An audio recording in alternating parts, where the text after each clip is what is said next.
With Watch Dogs 2 being out for about 3 to 4 weeks now, there are a majority of players who are sort of having a hard time knowing what the game mode Bounty Hunter is about.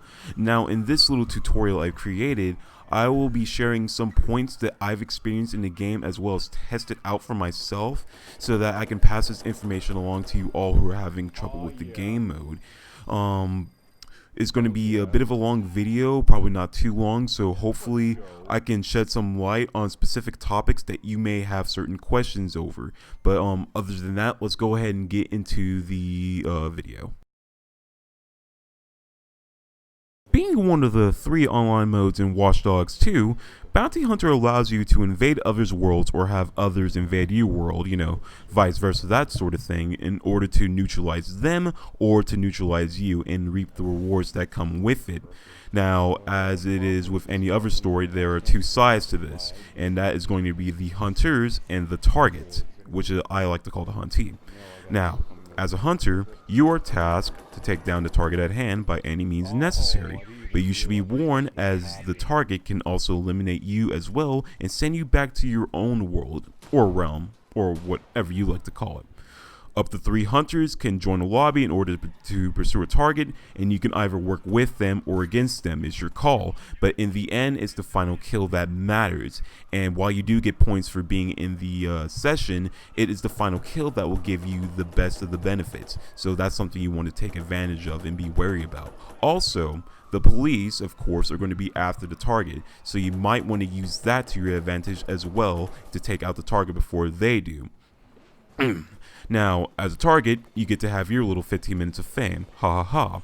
Not only are the police after you, but up to 3 hunters can tag along with them and help them to take you out. So you might want to be careful of that. You have 2 options, which is fight or flight. You can either choose to escape your pursuers and hope for the best, or you can fight them off and do your best to survive.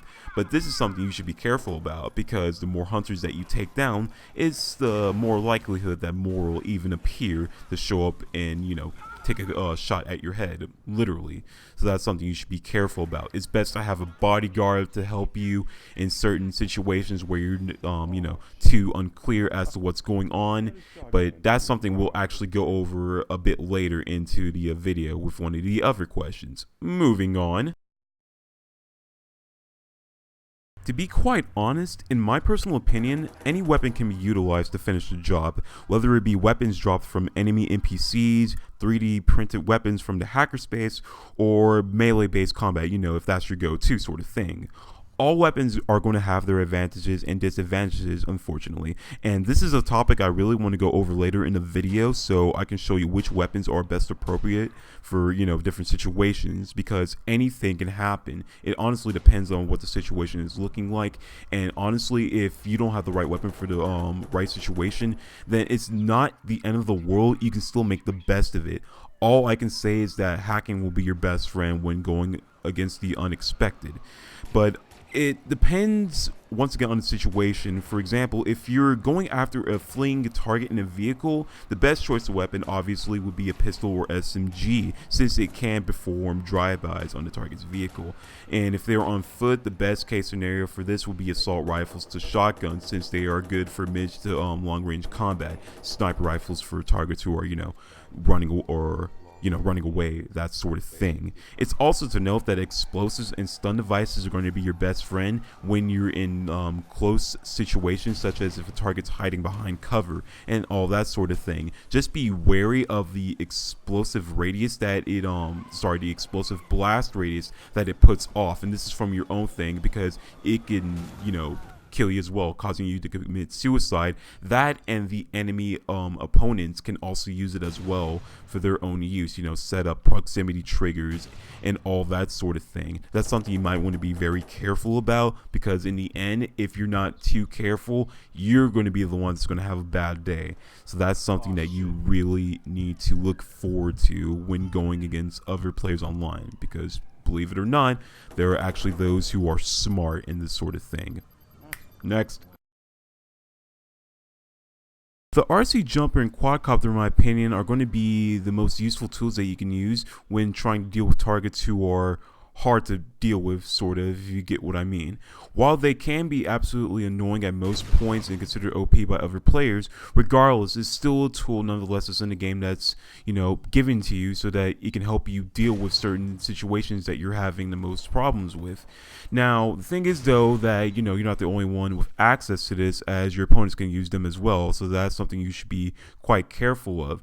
The only thing I could say about for this situation is that the quadcopter is going to be much better to use than the RC jumper, because it can kill unsuspected players, campers, hard to reach targets, and that sort of thing. Plus, it does usually make things a bit more easier, which I can understand why most people would not want to use it in the first place, whereas they want to challenge themselves. But this is something that you should just think about. Two things I just want to go over is that once the drone is destroyed, it can come back, but you have to wait for it to recharge slowly, and you don't want to be a sitting duck while using it, because other opposing players can take this time to actually kill you or run away, so that's something you need to be quite wary of. Now, NetHack, as I may explain in the other video a long time ago, it basically allows us to see what cannot be seen with the naked eye. It's like for instance, it's sort of like how Obi-Wan Kenobi teaches Luke Skywalker with his initial training when becoming a Jedi, and that is, your eyes can deceive you, do not trust them. In other words, NetHack allows us to see what the enemy is throwing at us and how we can counter such actions. Now, a couple of things that you want to take note of, and this is something I highly advise that you write down, or just get it into your head or etch on your heart. Basically, it allows us to see proximity triggers from explosives or stun devices set by the enemies, and how we can usually hack them or not. It depends on the situation. I believe we cannot hack other enemies explosive devices, but that's something I may have to test out later for myself, just to see if I am wrong on that. It also allows us to see the outline of the enemy, as well as see right through the building and the schematics of what the inside of the building looks like, making our job a bit easier. Once again, NetHack can be a bit easy to use, and chances are every other player is going to use it just to see what the situation is looking like and how they can kill you or me or anyone else for that matter unexpectedly. So that's something you want to be wary about, because it can be, once again, OP in certain situations. Last but not least, it actually helps you increase your accuracy, because if you notice a slight difference with the aiming reticules when you're scoped in on, say, for a sniper rifle or assault rifle, the reticule changes to make your shots a bit more precise and accurate, especially if you're trying to aim for headshots. That's something you want to be very careful about. That's something you want to know, something you want to use later on in the future. And with that out of the way, on to the next question.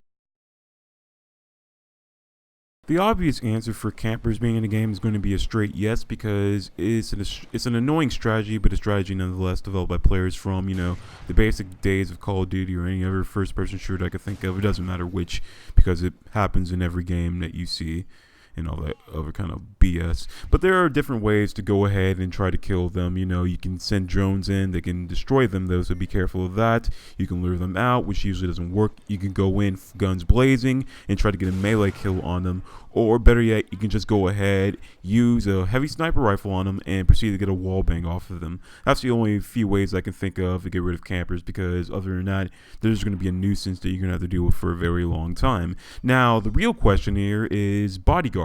And bodyguards are second players that can help the main target that you're after. In order to have a bodyguard, you must trigger a bounty on yourself while in a co-op session with one of your friends. Be wary though, because bodyguards are sometimes going to be tough to deal with. They will try to kill you, if you're going after the target. I mean, that's one of their jobs. Other times they'll just be screwing around, just staying AFK and all that kind of stuff. But if you're not careful, they can come up and just splat you all over the ground like a ragdoll or something like that. So just be careful of them and be wary of what they can do. For this question is going to be kind of tough to answer, but I've found a solution. In the following pictures, I want you to go ahead and take a look at what weapons that I personally use in, for certain situations when it comes to bounty hunter. Note that besides these weapons, you can also use weapons once again dropped from enemy NPCs if these are not your go-to sort of weapons. But other than that, I'm going to go ahead and be quiet and let you evaluate them as well as with the clips I've recorded for certain situations.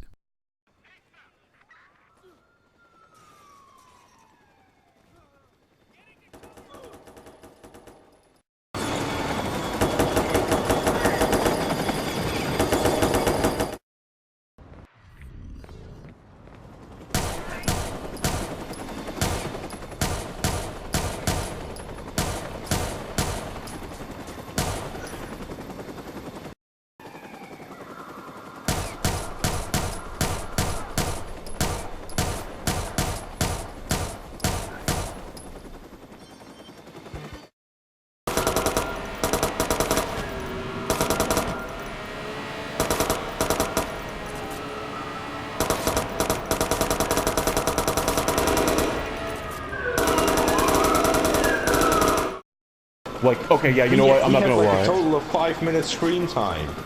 That's it. And most of it just on the trailer.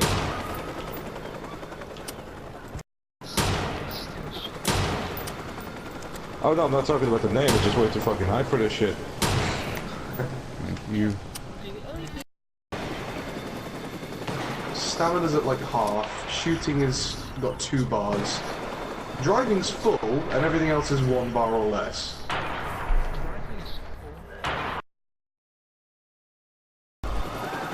Probably. Bastard. Sending you a description of the suspect now.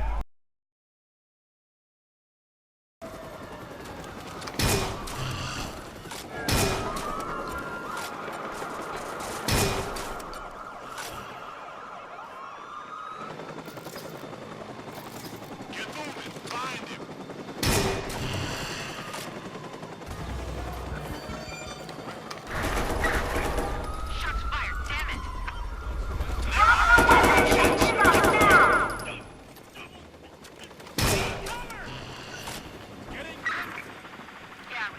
So with all this information out of the way, I just want to say thank you all for watching the video, and I hope you got a clear understanding as to how Bounty Hunter works. Chances are I may do guides over co-op and or online invasions, but then again, I think that's something I'm going to be taking my time with. So hopefully you guys are patient at that, because once again I am lazy when it comes to making videos and editing them out and all that sort of thing. But hopefully use these tricks to your advantage, and hopefully I can see you guys in the world of San Francisco as well, in Watch Dogs 2. But other than that, top plays of the week are still going on. No submissions as of yet. Like, if you have any good clips, and it could be any game mode from both games, you can go ahead and send them my way to watchdogstopplay7@gmail.com. WDtopplay7@gmail.com, just so you don't get confused. And other than that, you guys have a nice day. I love you all. Don't know when the next video is going to be up because it's going to be completely random. But other than that, love you all and peace.